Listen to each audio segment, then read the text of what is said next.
네, 안녕하세요. 자기 이제 멘토단 이지안입니다. 오늘 파이썬 초보도 도전하는 CNN과 데이터 어규멘테이션 실습이라는 되게 쉽지 않아 보이는 제목의 수업으로 학회원 여러분들을 만나게 되었습니다. 너무 반갑고요. 그리고 특히 이번 수업 일정이 대학교 축제 기간하고 겹치기도 하고 그래서 네, 아무도 안 오실까 봐 되게 걱정하기도 했는데요. 그래도 이렇게 참여해 주셔서 정말 감사합니다. 그래서 그럼 바로 이제 수업을 시작하겠습니다.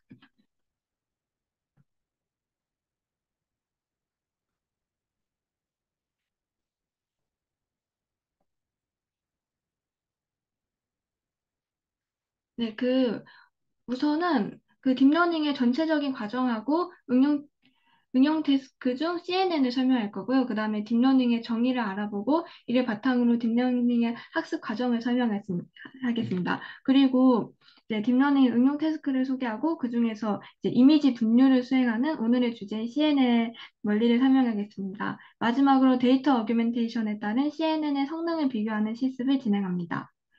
우선 이 페이지에서는 이제 딥러닝 자체에 대해서 설명을 해볼 건데요. 그 딥러닝의 정의를 다양하게 낼 수 있지만 제가 생각하는 가장 간결한 정의를 설명하겠습니다. 그래서, 그래서 전반적인 개념을 두대 좀 설명을 해보자면 그 딥러닝은 신경망을 이용해서 추상적이고 복잡한 패턴을 인식하고 그리고 스스로 학습하는 머신러닝 알고리즘입니다. 그러니까 머신러닝의 하위 개념이죠. 여기서 추상적이고 복잡한 패턴이란 음성이나 영상 같은 비정형 데이터를 의미합니다. 또는 이제 내부 동작 원리를 설명하자면 두 개 이상의 히든 레이어를 지닌 다층 신경망을 딥러닝이라고 합니다. 그래서 그림을 참고해 주세요. 이제 각 층에서 입력 데이터가 처리되는 이제 상세 내용은 이제 일련의 수로 이루어진 가중치에 저장이 되어 있습니다. 그리고 기술적으로 각 층에서 일어나는 변화는 그 층의 가중치를 그리고 파라미터로 가지는 함수로 표현됩니다. 즉 학습이라고 하는 것은 이제 주어진 입력을 정확한 타겟에 이제 매핑을 하기 위해서 신경망의 모든 층에 있는 가중치 값을 찾는 것을 의미합니다. 그러면은 이제 가중치 값은 어떻게 찾을까요? 그래서 이제 신경망의 출력을 제어하기 위해서는 출력이 기대하는 것보다 얼만큼 벗어났는지를 측정하면 되는데요. 이거를 신경망의 로스 펑션 또는 이제 문맥에 따라서 코스트 펑션이라고 합니다. 이제 한국어로는 손실함수나 손실 점수쯤으로 번역이 됩니다. 그래서 신경망이 한 샘플에 대해 얼마나 잘 예측했는지를 측정하기 위해서 손실함수가 신경망의 예측과 진짜 타깃의 차이를 점수로 계산합니다. 그리고 기본적인 딥러닝 방식은 이 점수를 피드백 신호로 사용해서 현재 샘플의 손실 점수가 감소되는 방향으로 가중치의 값을 이렇게 조금씩 수정하는 거예요. 그래서 이런 수정 과정은 딥러닝의 핵심 알고리즘인 역전파 알고리즘을 구현한 그 옵티마이저가 담당을 합니다. 그 역전파하고 옵티마이저에 대해서는 이제 시간 관계상 여기서는 설명하지 않고 넘어갈게요. 그냥 키워드만 기억을 이제 하시면 되고요. 그렇게 하고 넘어갈게요. 이제 처음 입력 데이터를 놓고 이제 층을 거쳐서 출력값을 얻을 때는 그 가중치가 랜덤한 값으로 할당이 돼서 랜덤한 변환을 수행해요. 네, 그래서 그러다가 자연스럽게 출력은 이제 진짜 타깃하고 멀어지고 이제 손실 점수는 높을 거예요. 하지만 이제 네트워크가 모든 샘플을 처리하면서 가중치가 조금씩 점점 올바르게 조정이 되고 손실 점수가 감소할 거예요. 이거를 트레이닝 루프라고 해요. 그래서 이런 식으로 충분한 횟수만큼 반복을 하면 펑션을 최소화하는 가중치 값을 이제 산출할 수가 있게 됩니다. 그러니까 즉 최소한의 손실을 내는 모델이 진짜 타깃에 가장 가까운 출력을 내는 모델이라고 할 수 있습니다.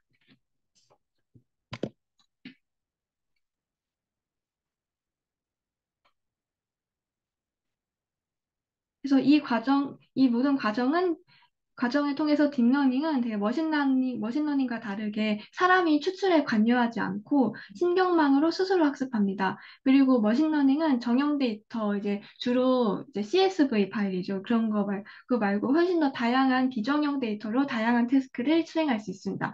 어떤 태스크가 있는지 이제 알아보겠습니다. 이제 여러 가지가 있지만 딱 네 가지만 소개할게요. 먼저 이미지 분류입니다.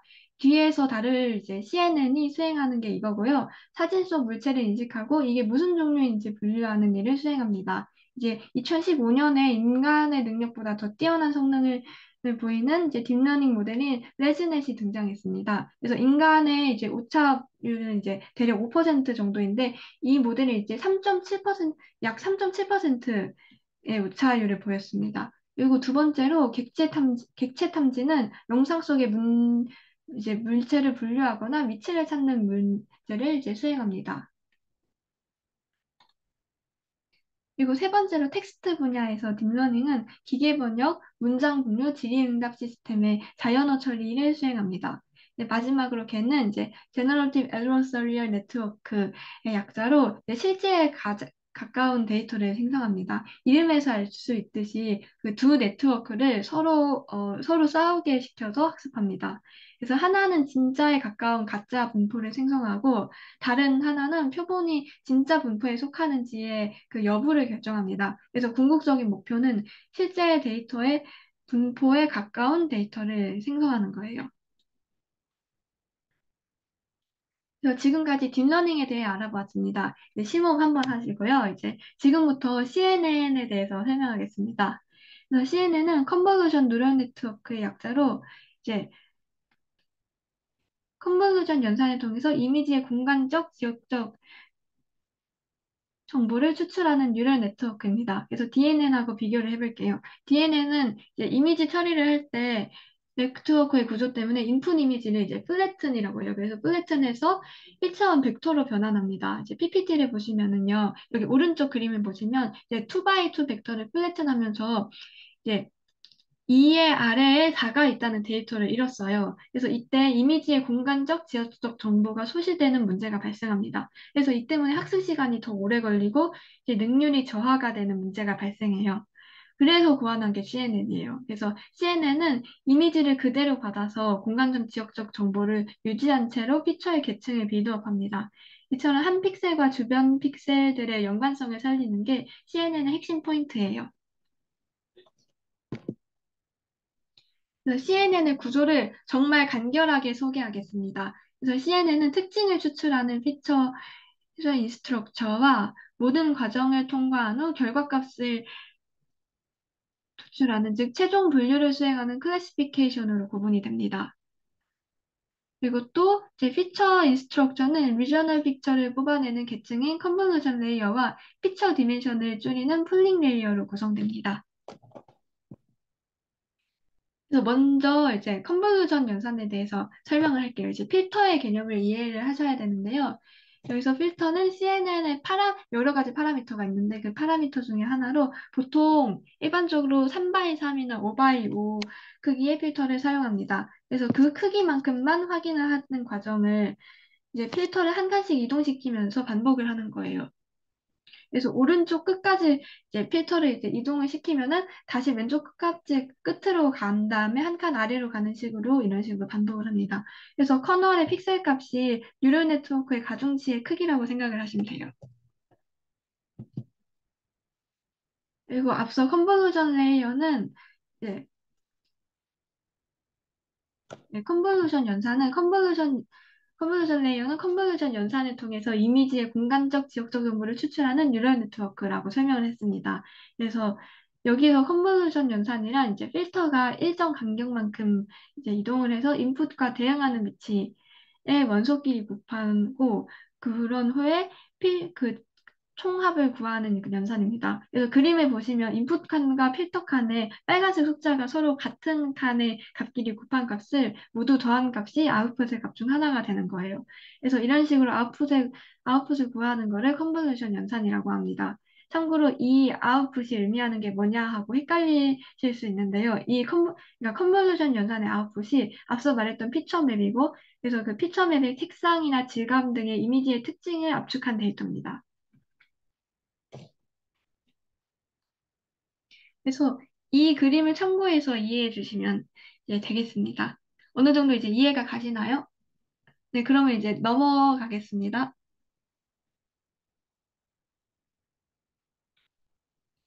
이제 이제부터 이제 풀링 레이어에 대해서 설명을 하겠습니다. 이제 피처맵의 가장자리 부분에서 일정한 기준에 따라서 픽셀 하나를 뽑는 방식으로 이제 피처맵의 크기를 줄이는 레이어입니다. 여기서 일정한 기준이라는 거는 이제 상황에 따라서 선택을 하는데요. 주로 이제 맥스플링을 이제 사용을 해요. 그래서 이런 식으로 이제 피처맵에서 가장 믹스플링을 사용하는 이유는 이제 피처맵에서 가장 두드러진 특징들을 강조하고 보존하는 효과가 있기 때문이고요. 근데 이런 것들을 이제 최근에는 많은 정보를 활용하고 또 학습 정보를 높일 수 있는 다른 알고리즘이 많이 개발되었기 때문에 최근에는 사용하지 않으려는 경향이 있습니다.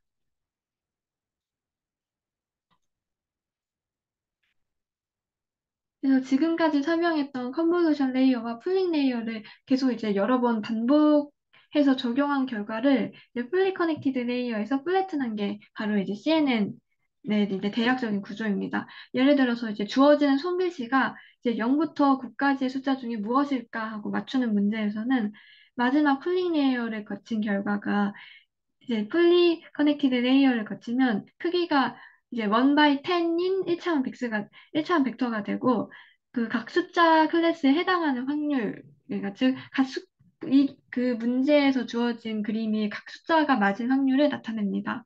근데 이거의 정확도를 좀 더 높여주기 위해서 맨 처음에 모델에 이미지를 넣기 전에 그 이미지 전처리 과정, 이제 즉 데이터 어그멘테이션 과정을 거쳐요. 그거에 대해서 이제 설명을 해볼게요.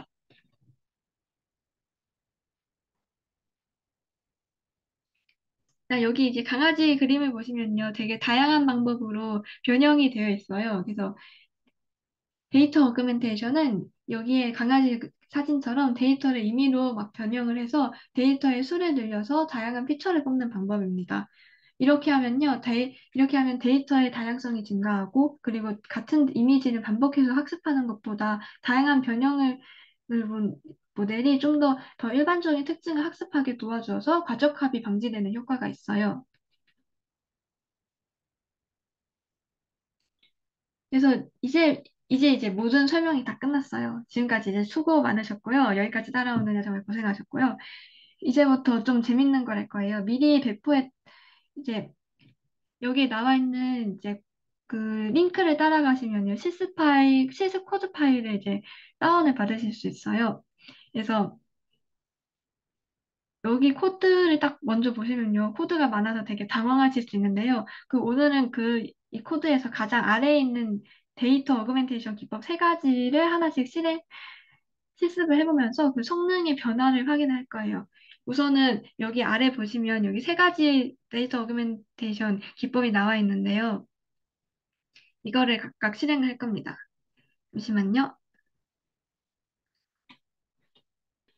여기 이제 코드를 이제 조금 더 수업을 시작할게요. 이제 코드를 쭉 보시면요. 앞서 설명했던 CNN을 다루는 코드들이 이제 쭉 나와 있어요. 그거를 과정을 하나하나씩 이제 하는 함수들을 먼저 정의를 하고요. 그리고 맨 아래에서 그거를 수행을 합니다. 그래서 이거에 대해서는 우선 이번 시간에는 설명하지 않을 건데요. 이게 오늘 제가 이제 올린 링크를 보시면요. 거기에 이제 주석이 있는 버전하고 주석이 없는 버전이 나와 있어요. 그래서 주석이 있는 거를 이제 참고를 하시면서 이제 각자 이제 공부를 해주시면 되겠습니다. 그래서 우선은 이거를 전체 할 코드를 돌려볼게요. 쭉쭉쭉 아래로 내려가면요. 이 사진도 있고요.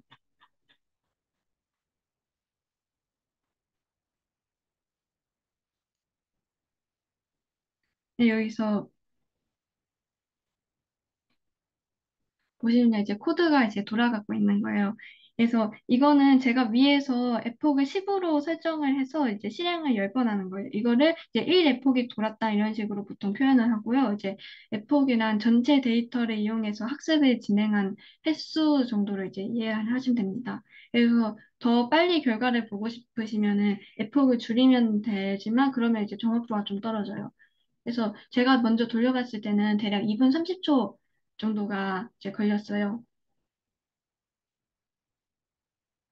그래서 우선은 이거는 데이터 어그멘테이션 기법을 이제 이제 적용하지 않았을 때의 정확도입니다. 그래서 좀 더 기다려 볼게요.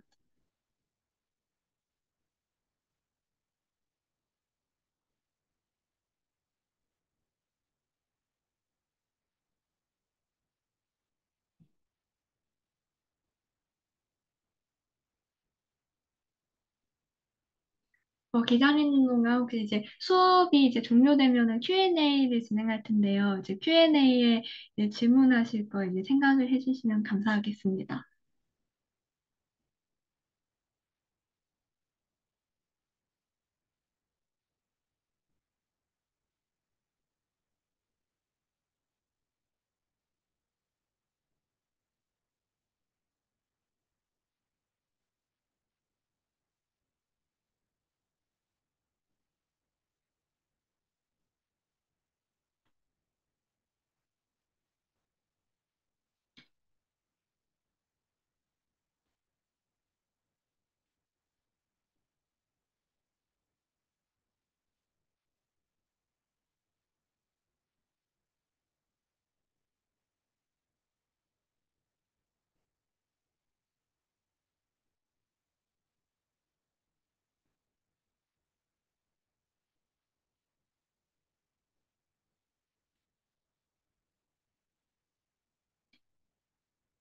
어, 네, 이렇게 해서 이제 데이터 어그멘테이션 없이 실행한 결과가 나왔습니다. 정확도가 이제 58.00%가 나왔어요.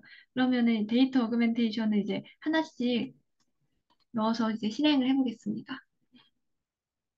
그래서 먼저 이제 랜덤 호리젠탈 플립을 이제 실행을 해볼게요. 근데 말 그대로 잠시만요. 이거를 우선은 이제 주석을 이제 해제를 하고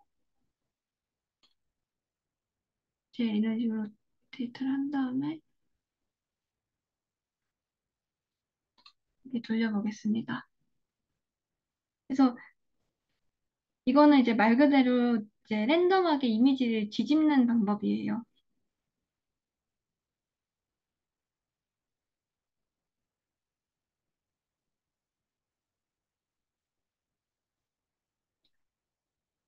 아까 58%가 나왔으니까 이제 여기를 이제 수정을 해보겠습니다.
이제 제가 이제 실행을 해봤을 때는 65%대가 나왔는데 지금 57.02가 나왔어요.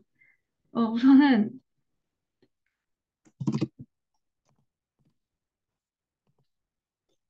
그럴 수도 있죠.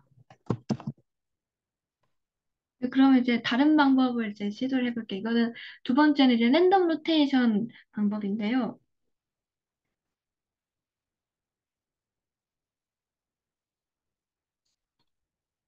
네, 이걸로 한번 돌려보겠습니다.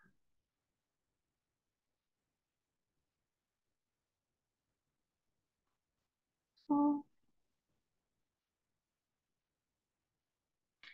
이제 이거 같은 경우는 이제 랜덤하게 이미지를 회전을 하는 거예요. 그래서 음, 이거 이제 막간을 이용해서 설명을 하자면 하나 알아두어야 될 점이 이제 항상 그렇듯이 이제 모델에서 정확도가 높게 나왔다고 무조건 좋은 모델이 아니에요. 그래서 왜냐하면은 항상 이 정확도가 높게 나왔다가 네, 과적합으로 빠질 수가 있거든요. 그리고 아시겠지만 데이터 분석을 하시면서 가장 조심해야 하는 게 과적합이에요. 그래서 그냥 정확도에만 매달리다가 되게 실제 결과가 나왔을 때 되게 안 좋을 수가 있거든요.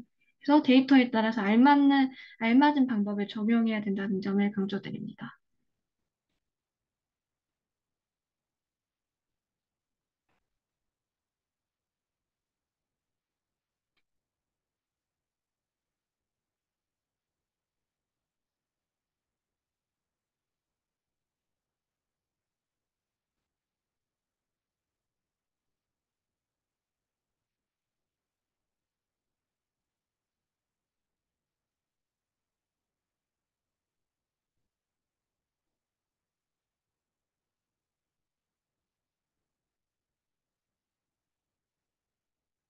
이번 거는 그래도 성능이 좀 높게 나올 것 같아요.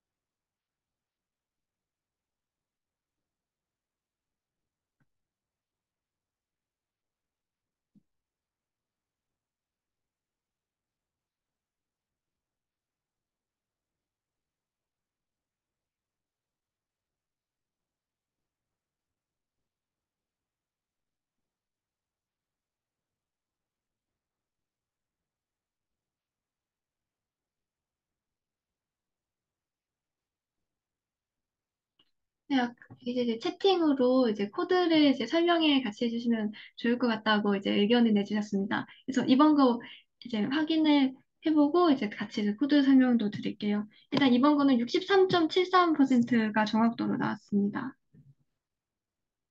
한번 적어볼게요.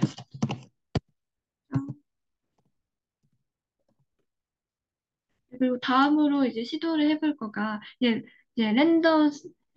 렌더 사이즈도 크롭 방법인데 아까 마지막 PPT 화면에서 기린 그림을 보셨을지 모르겠는데요. 그러면은 전 하나의 그림에 이제 부분 부분 그러니까 랜덤하게 그 그림을 이제 크롭을 한 그런 이미지를 나타내는 겁니다. 그래서 실행을 이제 해보고 이제 위로 올라가서 좀 설명을 간단하게라도 드릴게요. 그래서 이번 우선은 이제 배치 사이즈하고 에포크 설정을 여기 앞에서 진행을 했습니다. 이거 같은 경우에는 이제 상황에 맞게 내가 좀 더 그 컴퓨터 자원이 풍부하다 하면은 그거에 맞춰서 그리고 시간 같은 거에 맞춰서 이제 측정하시면 됩니다.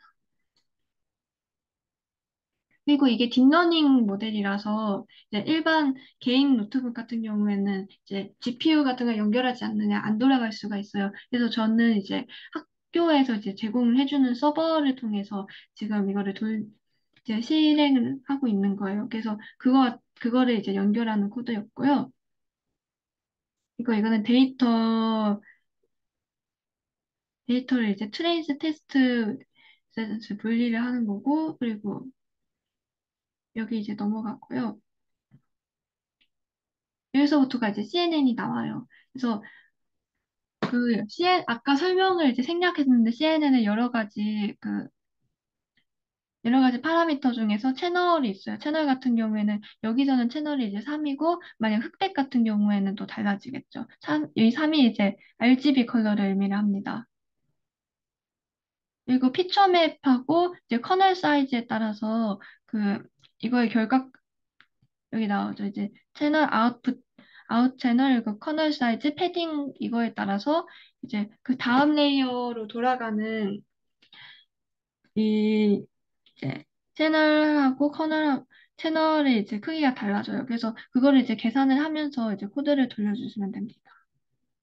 그래서 그거를 하고 fully connected layer를 이제 이거가 같은 이제 횟수대로 이제 거쳐서 나온 게 이제 32하고 이제 10이에요. 그래서 여기서 나오는 아웃풋 10이라는 거가 이 클래스의 개수를 의미해요. 이 점이 조금 그래서 맨 마지막에 아웃풋이 클래스의 개수하고 같아야 된다는 점을 이제 좀 강조드릴게요.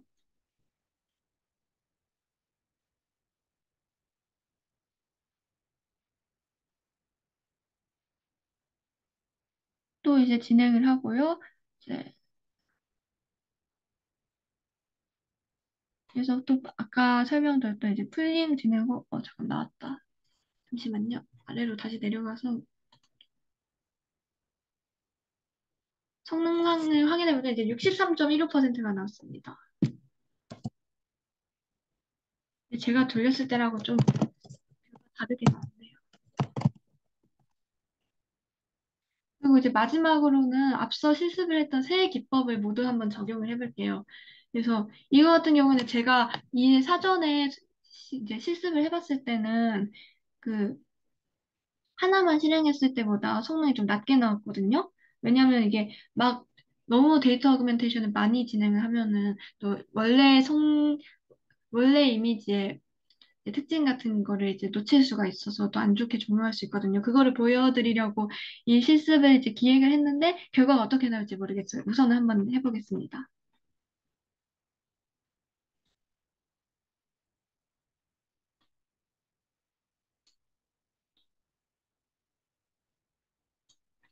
잠시만요.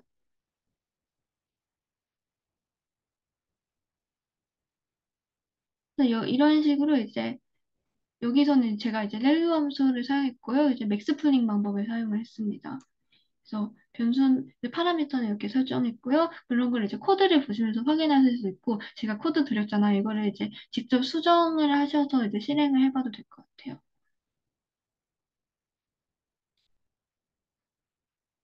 그리고 옵티마이저는 이제 아담을 사용했어요. 저 같은 경우에는.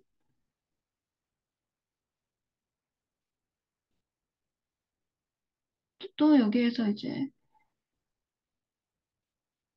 트레인 함수를 정의를 했고, 이벨 함수를 정의했고, 그 다음에 여기에서 이제 코드가 돌아가는 거예요.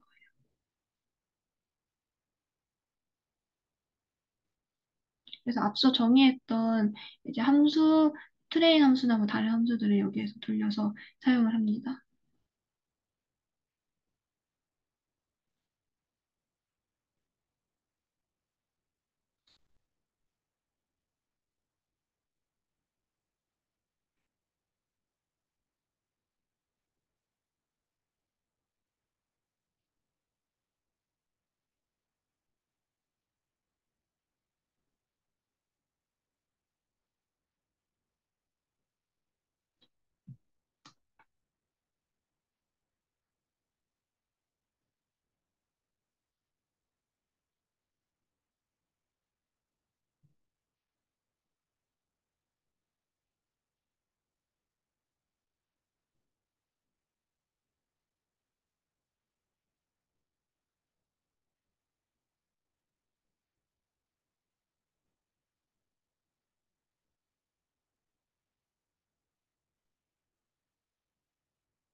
이제 거의 결과가 나왔습니다. 이번에